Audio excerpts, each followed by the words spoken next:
What's up, nerds? I'm Wes. I'm Tom. Today we are fighting over Tammany Hall. In Tammany Hall. You're so dumb.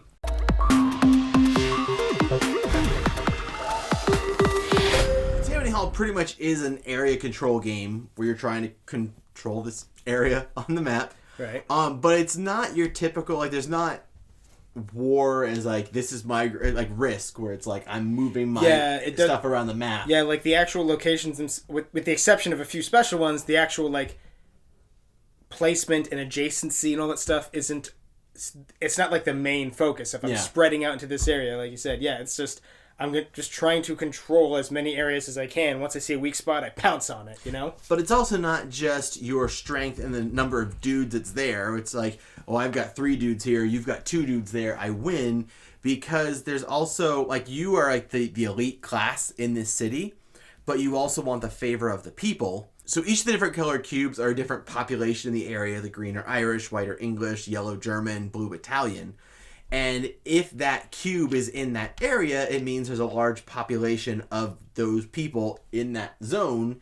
And you have these discs that are like favor with those people so that you can spend these discs as long as that same color cube is in your area to increase your influence over that area. So it's the number of guys you have there plus the number of discs that you spend in a blind bid.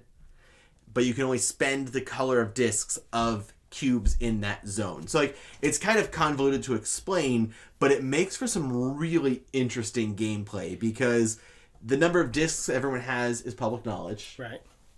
So you're trying to figure out like, okay, so you have these discs, so you could beat me here, but you're also contesting this area because there's like a certain order that these trigger in. Mm-hmm. So you're, okay, well, you're contesting this area with Tom later on. So are you going to want to spend your discs here against me, or do you want to spend them against Tom later on?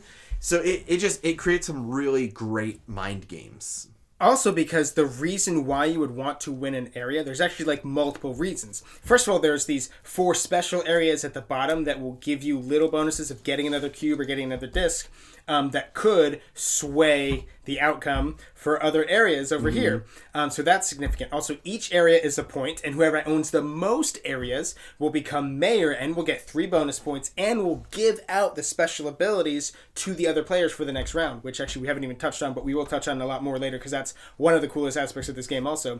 But you also want to win the majority of a color of cubes. So if amongst the areas that I control after the election year, I control the most white cubes, well then I am the leader there, so I will get 3 more discs in that color. So not only are there a lot of white cubes on the board, but those are all like more powerful for me now. You know what I mean? Because I can bid and try and win with those. So it becomes so dicey why you want to bid, not only just like you were talking about the, conflict itself, but the strategery behind it all. You'll be staring at this relatively small board and just looking at all these spots and be like, oh, I want everything, but what's the best one to have? Well, because there's also some level of mitigation to the board state. With, again, you mentioned the 4 spots at the bottom where you can add more cubes in. So, like, if I win the first zone and I get to add a new cube to the board, I can add that anywhere. So I could add that cube somewhere else that I have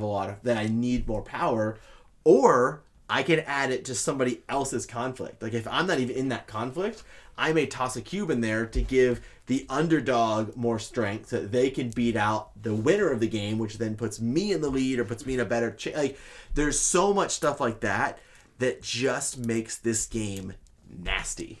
It's also, there was something in the rules that said something about like, you can always make deals with people, you can offer trades or whatever, but no trade is binding or whatever, which is always kind of like a dumb rule to put in my opinion, because that's like every game, isn't it? Can't you just always say, hey bro, I'll do this for you if you do this for me?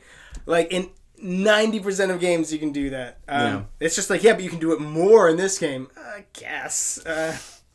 There are also the really cool player powers that you talked about, because it's not only like this is your power, but it's every election year they hypothetically change so that you get to use multiple different powers as the game progresses. Right. There was something similar to this in Godspeed, another game by Pandasaurus, that's a really cool aspect of Like, so special player powers is always a cool thing to have in a game, but when they are given to you halfway through the game, especially in this one where they change, that's a unique spin on special player powers, in my opinion.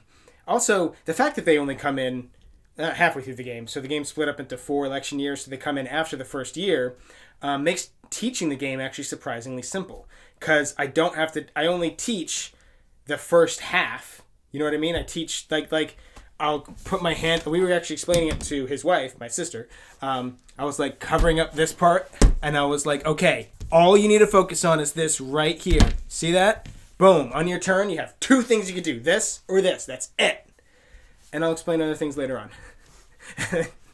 And then it's like, oh, well, if you explained that to me earlier, I would have done this differently. Well, that's not how I do things. If you can't tell, we love this game. Like, I think that saying it's nasty is a really great way to describe it because... Come on. But there's just so much take that. There's so much, like, not just, like, I came in and my dudes beat your dudes, but I'm manipulating the board just to screw you over to advance myself. Now, speaking of that, there can be a punching bag in this game. People can kind of gang up on one person, and you definitely do want to play this game with the right people. Like, either with people who are okay with that type of thing, or people who won't do that type of thing, but, like, you can't play with people who get super butthurt really easily. Yeah. Like, because it's so mean, but that's sort of the name of the game, like, you have to be aware of that going into it. So it's not going to be for everybody. There definitely will be people who, won't like how mean and nasty it is, but if that's your thing, it's phenomenal. I was really surprised at how much I liked it, just because, like, aesthetically, it's kind of a dry game. And thematically, wouldn't be there's no dragons or lasers or laser dragons, so, it's not the type of thing I normally go for, but it's still great. It is very great. Highly recommended, which is why you should click on the purchase link in the description box down below and get a copy. Also, while you're down there, there's going to be a link for Game Toppers. That's what we're filming on here, so you can play just like Neverboard Gaming. But also, there's going to be a button that says subscribe. If you click that button and you subscribe to our channel, you will never be bored.